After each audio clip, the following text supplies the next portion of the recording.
Things continued to go pretty well for God's people after the life of Joshua. They remembered God's teachings, they told each other the stories of all that God had done, and they showed the world just how special and amazing God was by how they lived. But when they forgot those things didn't go well for them at all. Enemies arose around them and took their food, killed their people, conquered their land. But God doesn't quit. And God is slow to anger, even when we make mistakes. So God raised up special leaders to guide his people back to him. He called them his judges. God would call special men and women to lead by example.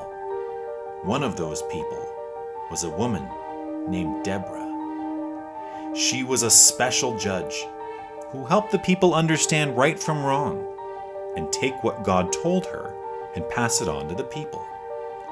One of those messages was for a man named Barak. God's people had enemies all around them, and God's plan for Barak was to lead his armies to defeat the enemies.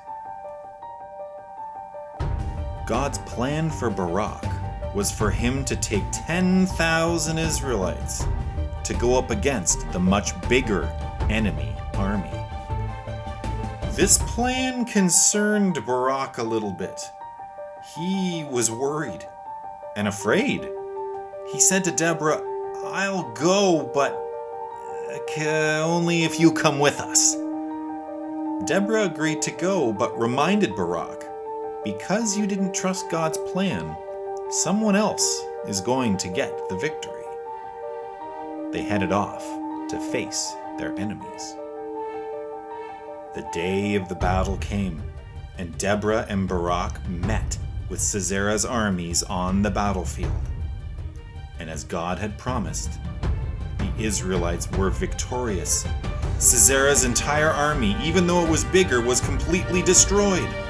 He was the only one left, and he ran away. Ran for fear. Ran for protection. Sisera ran away. Ran for his life. He ran and hid in the tent of some people that he thought were his friends, but even they turned on him in the end. Even though God's people had not been entirely faithful to him and made big mistakes, and even though Barak had not really trusted God in the beginning, God still saved them. Because God is slow to anger, and God always remembers his promises. And his promise was to love his people. God is slow to anger.